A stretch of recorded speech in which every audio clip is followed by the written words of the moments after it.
Right now, somewhere, someone is asking a stranger the most ordinary question in the world. So, what do you do? And for almost the entire time that humans have existed, that question would have made no sense at all, because for 300,000 years, nobody had a job. Now, you have to be careful here, because the word job feels ancient and obvious, like eating or sleeping. But it isn't one thing. It is a very specific and very strange bundle of ideas stacked on top of each other.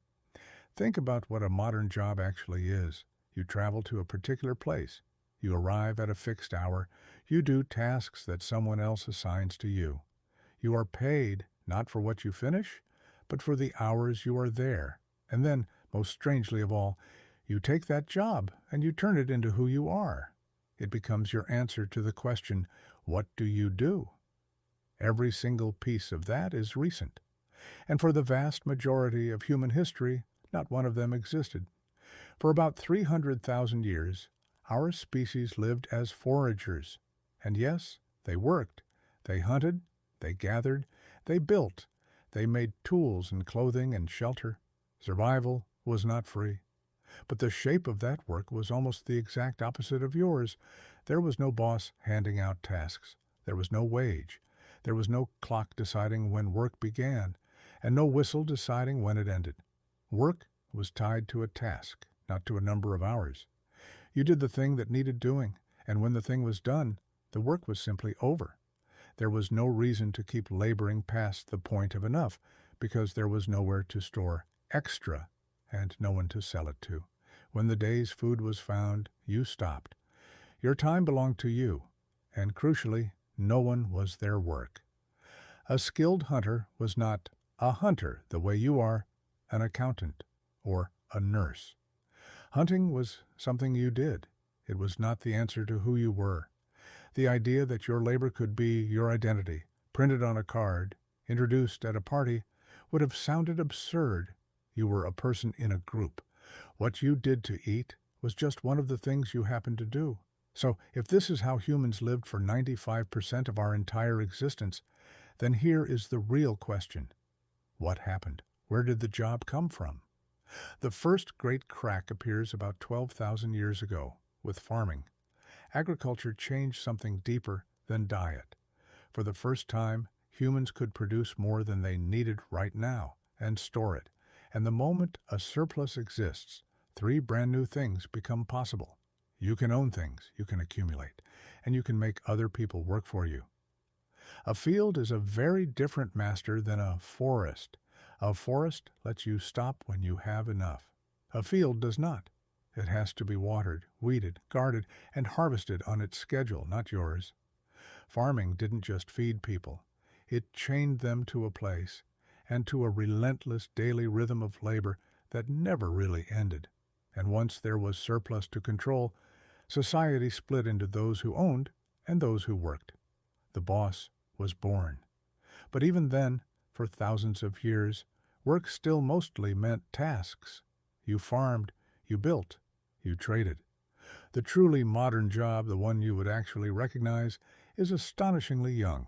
It is barely 200 years old. It arrives with the factory. Before the Industrial Revolution, most work was still measured in things. You made a chair, you grew a crop, you finished a job. But a factory doesn't work like that. A factory runs on machines, and machines run on time. And so, for the first time in human history, work stopped being measured in tasks and started being measured in hours. This is the quiet revolution almost no one notices. You stopped selling what you made. You started selling your time, a block of your life handed over to someone else in exchange for money. The clock, not the task, now told you when you were working and when you were free. And in the beginning, it was brutal. Early factory weeks ran 60, 80, even 100 hours. 6 days a week, 10 to 16 hours a day, children included. There was no weekend. There was no after work, really. There was just the clock and the machine. And you. Everything you think of as normal about a job was fought for, inch by inch, after that. Workers went on strike and were sometimes killed for a single radical idea captured in an old slogan: 8 hours for work, 8 hours for rest, and 8 hours for what we will. And here is the part that should genuinely stop you. The exact shape of the week you live inside right now, 5 days on, 2 days off, 8 hours a day, was not handed down by nature or by God or by human instinct. In large part, it was a business decision. In 1926, the Ford Motor Company settled on a 5-day, 40-hour week. And in 1940, the United States froze that number into law. Think about that. The rhythm that governs your entire life, the reason Monday feels the way it does, the reason the weekend feels like air, was more or less finalized by a car company 100 years ago and has barely been touched since. So step back and look at the whole timeline. 300,000 years of humans working in bursts tied to tasks, owning their own time, never once confusing what they did with who they were. And then, in just the last sliver, a blink, we invented the field, then the factory, then the clock, then the career, and finally convinced ourselves that this was simply how life has always been. It isn't. You are, biologically, still a forager. You are wired for short bursts of purposeful work inside a small group, for stopping when the task is done, for time that belongs to you. And you are living that ancient wiring inside a schedule that a factory designed and a car company finalized. That mismatch, that quiet friction you feel on a Sunday night, is not a personal failing.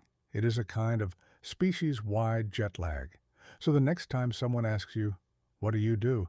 remember that for almost the entire human story, the honest answer was simply, "Whatever today needs," and then I stop. You do not have a job because human beings need jobs. You have one because only a few generations ago we invented them. And then we forgot that we ever had a choice.